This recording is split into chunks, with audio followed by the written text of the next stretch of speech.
There are some very important witnesses who simply have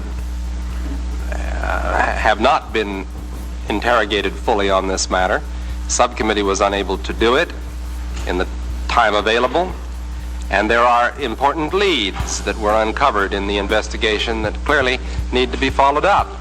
This report documents the failures of the U.S. intelligence establishment in their investigation of President Kennedy's assassination and their cover-up to the Warren Commission. We just heard from Senator Frank Church, who in 1975 led a committee to investigate intelligence activities. The second person was Senator Richard Schweiker, who would go on to be a vocal critic of the official JFK assassination story. While the Church Committee was organized to look into issues of abuses within the CIA, the FBI, the NSA, and the IRS, there was a great deal of valuable information the committee uncovered that potentially touches on the Kennedy assassination. In this episode, we look at what the Church Committee had to say about the CIA's efforts to assassinate Cuban Revolutionary leader Fidel Castro in partnership with the Mafia through cutout Robert Maheu. In Dallas, Texas, 3 shots were fired at President Kennedy's motorcade in downtown Dallas. The first reports say that President Kennedy has been seriously wounded by this shooting. The flash, apparently official, President Kennedy died at 1 p.m. Central Standard Time.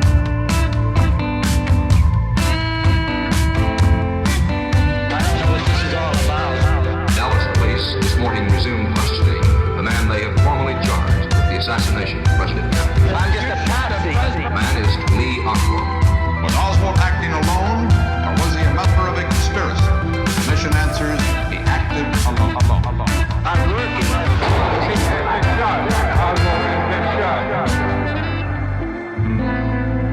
I'm just a patsy.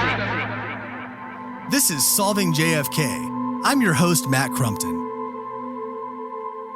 Robert Maheu's unique career began as a law student during World War II.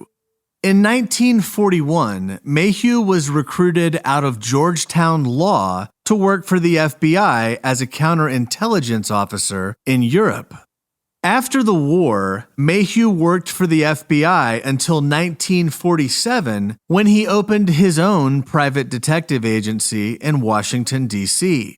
One of Maheu's main clients became the newly formed Central Intelligence Agency, which kept Maheu on a monthly retainer. Maheu said of the agency, quote, "The CIA was my first steady client, giving me cutout assignments, which were the jobs where the agency could not officially be involved." According to historian Evan Thomas, the television series Mission Impossible was based on Maheu's detective agency.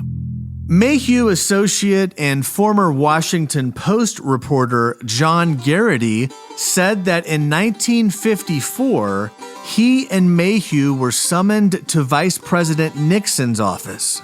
During this meeting, Nixon gave Maheu approval to use various dirty tricks to sabotage a pending agreement between Greek shipping magnate Aristotle Onassis and the King of Saudi Arabia.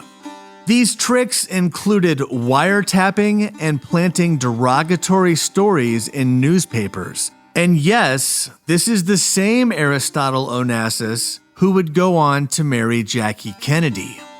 Maheu had already been retained to break up the Onassis-Saudi deal by a direct competitor of Onassis, Stavros Niarchos.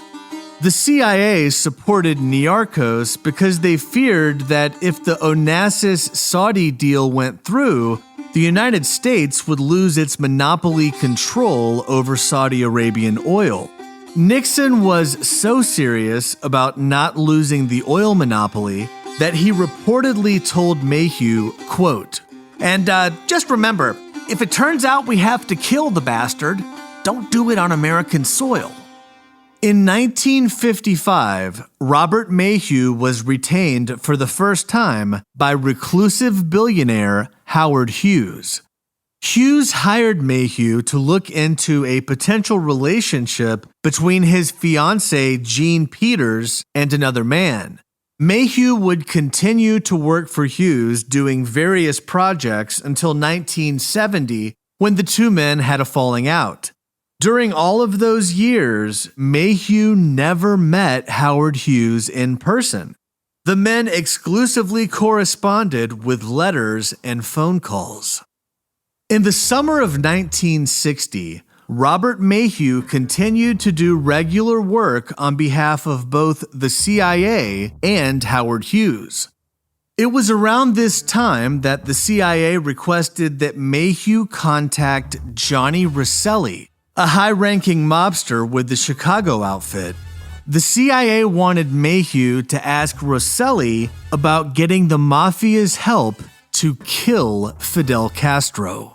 Just a year earlier, Castro's revolution toppled the government of Fulgencio Batista, an ally of the United States. The CIA and the Eisenhower-Nixon administration were increasingly concerned about Castro's leftist politics. At the same time, the Mafia, which had been able to operate freely under Batista, found themselves kicked out of Cuba by the Castro regime, costing the mob and Santo Trafficante specifically a lot of money. On top of that, after Castro took over, he kicked all of the CIA agents out of Cuba, which meant that the best contacts left on the island were Mafia adjacent. Bringing in Bob Maheu to contact organized crime was one of many plots by the CIA to assassinate Castro that were documented by the final report of the Church Committee.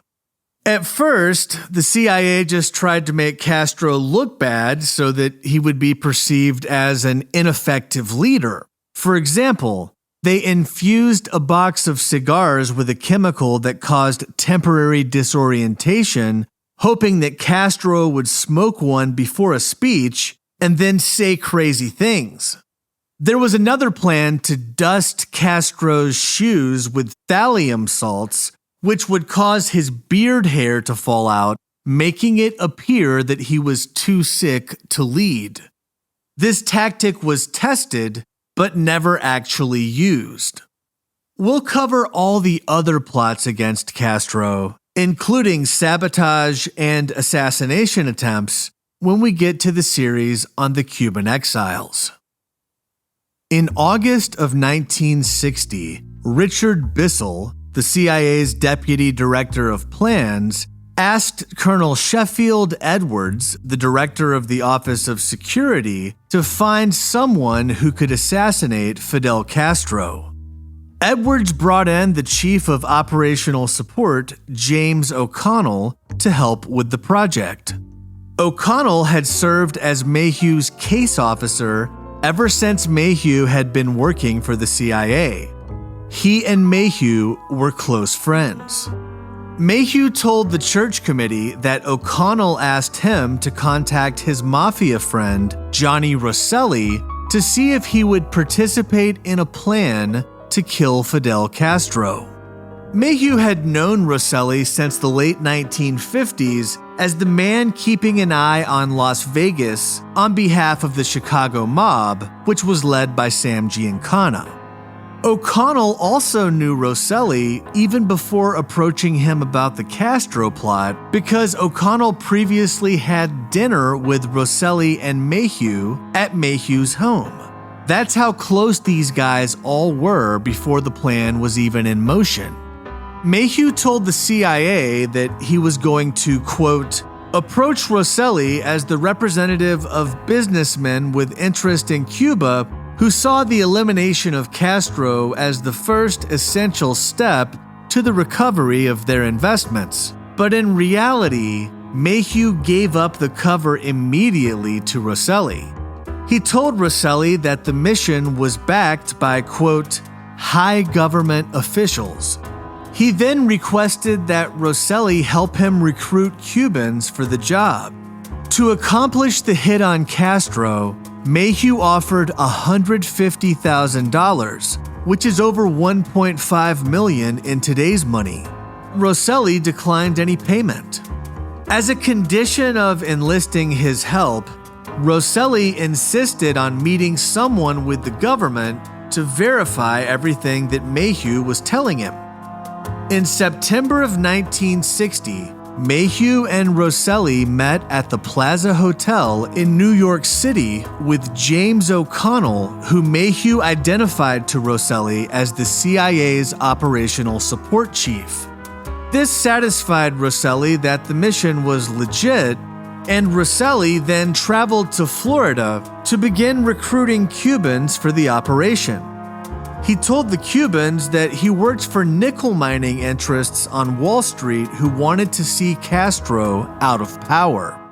In October of 1960, a month after the New York Plaza Hotel meeting, Roselli introduced Maheu to two people he planned to bring in on the project, a man named Sam Gold and another man named Joe. CIA Support Chief O'Connell also attended the meeting under the name Joe Olds. This meeting was held at the luxurious Fontainebleau Hotel, which is still open today in Miami Beach. Shortly after the meeting with Sam Gold and Joe, Maheu saw an article about the 10 most wanted criminals in America in Parade magazine. Looking at the pictures, he realized that Sam Gold was really Sam Giancana, and that Joe was Santo Trafficante. O'Connell also recognized Giancana and Trafficante from the same magazine, which he relayed to Sheffield Edwards, who took no action. According to Maheu, the role of Sam Giancana was to find someone in Castro's entourage who could accomplish the assassination. Ultimately, Giancana was not successful in that task because the Cubans Roselli ended up using were not the ones procured by Giancana. While Giancana did not end up providing tangible assistance to kill Castro, he was successful in extracting a favor from Maheu that led to J. Edgar Hoover finding out about the CIA's partnership with the Mafia. Giancana, Maheu, and Roselli stayed in Miami for several months in late 1960 in an effort to recruit Cubans for the plot. During that time, Giancana came to believe that his girlfriend, singer Phyllis McGuire, was cheating on him. He was so upset about this prospect that he threatened to drop everything he was working on for Maheu in Miami to go to Las Vegas and see for himself if she was cheating. In an effort to keep the project on track and to keep Giancana in Miami, Maheu agreed to hire a private investigator to shadow McGuire. The investigator who took the job attempted to put a wiretap on the hotel room phone of singer Dan Rowan, the man Giancana suspected his girlfriend was seeing. While he was installing the bug, the investigator was caught red-handed. It turns out, according to Maheu and O'Connell, that Colonel Sheffield Edwards approved placing the bug on Rowan's phone line in order to appease Giancana. However, in addition to Maheu wanting Giancana to stay in Miami to finalize the plan to kill Castro, there's also an argument that the CIA independently wanted to tap Rowan's phone because they wanted to see what Giancana had been telling his girlfriend about the Castro plot. We know from an October 18, 1960 memo from J. Edgar Hoover to Richard Bissell that Giancana was telling people in several conversations that Fidel Castro would soon be assassinated by a girl dropping a poison pill in his drink. So the CIA may have been concerned that Giancana was compromising operational security with his loose lips.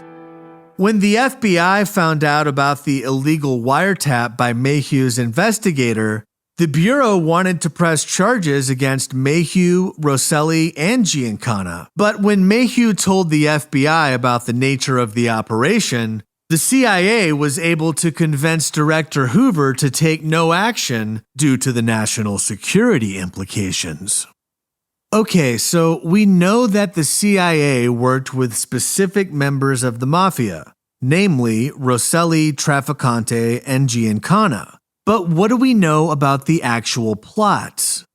Initially, the CIA wanted a gangland-style killing where Castro would be gunned down, but Giancana was concerned that it would be too hard to recruit Cubans to do something so dangerous. Roselli expressed that he wanted to use an assassination method that was, quote, nice and clean, without getting into any kind of out-and-out ambushing. Everyone agreed that poison pills would be the best way to effect the assassination. In February of 1961, the poison pills, which had been tested and proven to be lethal, were given to Johnny Roselli by Support Chief O'Connell. The pills were then given to a Cuban for delivery to the island in advance of the planned Bay of Pigs invasion. By early March, the poison pills had been delivered to an official close to Castro who had been bribed by the Mafia. This official then lost his job with the Cuban government and his access to Castro, and was no longer able to move forward with the plot. After the first plan failed, a leading figure in the Cuban exile movement, Dr. Tony Varona, was approached to help. Incidentally, Varona was on Trafficante's payroll to ensure gambling, prostitution, and drug monopolies in Cuba if Castro could be ousted. Varona said he had a contact who worked at a restaurant that was frequented by Castro. In exchange for equipment and about $10,000 in cash, Varona agreed to help kill Castro. He was given the money and a new set of poison pills when he met with Maheu, Roselli, and Trafficante at the Fontainebleau Hotel. Like the first one, this plot was also aborted because Castro stopped visiting the restaurant where Varona's friend was working. After two failed attempts to kill Castro while working with Roselli, Giancana, and Trafficante, the operation, referred to internally by the CIA as the, quote, gambling syndicate operation, was transferred from Sheffield Edwards to Bill Harvey. Harvey is a notorious figure of legendary stature in the CIA, who many official story critics believe is at the heart of the assassination plot. His name will come up again in future episodes, and he'll get his own deep dive at some point. In early 1961, Bill Harvey was given the assignment of creating the capability within the CIA to disable foreign leaders, including assassinations. This capability was known as executive action and was eventually given the cryptonym ZR Rifle. In April of 1962, Harvey asked Sheffield Edwards to put him in touch with Roselli. CIA Support Chief O'Connell then introduced Harvey to Roselli in Miami. Harvey told Roselli to maintain his Cuban contacts, but to avoid dealing with Maheu or Giancana, who Harvey believed were untrustworthy and unnecessary. On April 21st, on the orders of Richard Helms, Bill Harvey traveled to Miami with 4 poison pills, which he then delivered to Roselli. Roselli was still in touch with Tony Varona, the Cuban he worked with on the earlier unsuccessful attempt. This time around, Varona requested guns, communications equipment, and a boat radar. Harvey and Miami JM Wave station chief Ted Shackley rented a U-Haul truck and personally delivered the arms and equipment to a parking lot and handed Roselli the keys to give to Varona. The equipment, weapons, and poison pills arrived in Cuba in May and were supposed to be used by a three-man team to kill Castro. On May 7th, Attorney General Robert Kennedy was told for the first time about the euphemistically named gambling syndicate operation by the CIA. Prior to this briefing, RFK had no knowledge of any plots involving the CIA and the Mafia working together. According to Sheffield Edwards, the Attorney General was very upset when he heard that Giancana was involved. The CIA lied to the Attorney General and told him that the operation had been terminated, but the reality was it was still ongoing. RFK's response was to order that the Mafia should never be used again without the administration's knowledge and consent, which the CIA immediately violated. 4 months after the Attorney General was told the operation was over, Roselli was still trying to work with the Cubans to kill Castro. As of September 1962, they had not been successful. Roselli told Harvey that a second team had been sent to Cuba to use the supplies that were already on the island. It was around this time that Harvey lost his faith in the operation and told Roselli, quote, "There was not much likelihood the operation was going anyplace or that it should be continued." In mid-February of 1963, Bill Harvey formally terminated the operation with Roselli at a meeting in Los Angeles. He told Roselli to taper off his communications with the Cubans. Roselli followed Harvey's instructions. However, he never told the Cubans that the $150,000 bounty on Castro's head had been withdrawn. For their part, none of the Mafia leaders who worked on the plot, not even Johnny Roselli, were ever compensated by the government. In the end, the result of the Mafia's dalliance with the Central Intelligence Agency was a handful of failed attempts and a get-out-of-jail-free card for the wiretapping of Sam Giancana's girlfriend's new beau. According to the Church Committee, the plan to work with the Mafia was put into action by the CIA through official channels, essentially because it was what the CIA thought the president wanted, even though it was not explicitly ordered. On the other hand, author Don Fulsom claims that Vice President Richard Nixon directed the plan for the CIA to work with the Mafia because he wanted to use the Mafia's contacts who were still in Cuba. Nixon had personal knowledge of these contacts because he had been to Havana himself to gamble at a casino controlled by Santo Trafficante in 1952. Fulsom's claim is backed up by what former JFK press secretary Pierre Salinger says that Robert Maheu told him. Salinger said Maheu, quote, said he had been in contact with the CIA, that the CIA had been in touch with Nixon, who had asked them to go forward with this project. It was Nixon who had Maheu do a deal with the Mafia in Florida to kill Castro. One possible reason Nixon may have wanted to work with the Mafia is because they were already bribing him, according to Edward Grady Parton, a Union member from Baton Rouge who became a government informant against Jimmy Hoffa.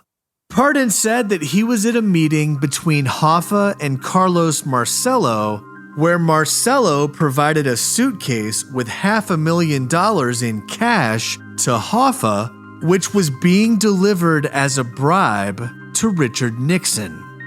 This was just the first of 2 equal payments, according to Parton. On the contrary, author Jim DiEugenio notes that Parton was not a particularly reliable witness, and he became an informant only to save himself. Also, there's no other corroboration for this alleged bribe of Nixon. It would make sense for Richard Nixon to handpick Robert Maheu because he had worked with him on other successful operations, including the Aristotle Onassis deal subterfuge. Additionally, Maheu's main client, Howard Hughes, was a political backer of Nixon who had met with Nixon not long before these operations began. According to what Santo Trafficante told F. Lee Bailey's investigator, Nixon reached out to Hughes directly to solve the Castro problem, and Hughes then delegated the project to Robert Maheu. Next time on Solving JFK, we continue our study of the relationship between the Mafia and the JFK assassination by looking at the Kennedy administration's actions against the mob and what the HSCA had to say about organized crime involvement. Then we begin zooming in on Mafia figures like Meyer Lansky, Jimmy Hoffa, Sam Giancana, Johnny Roselli, Santo Trafficante, and Carlos Marcello. If you heard anything that you believe is out of context, or if you have additional information to offer, you can let us know at solvingjfkpodcast@gmail.com. Please provide citations to the record for any fact that you're relying on. For transcripts, sources, and official podcast merchandise, visit solvingjfkpodcast.com. Thanks for listening. Visit solvingjfkpodcast.com for more information. I'm just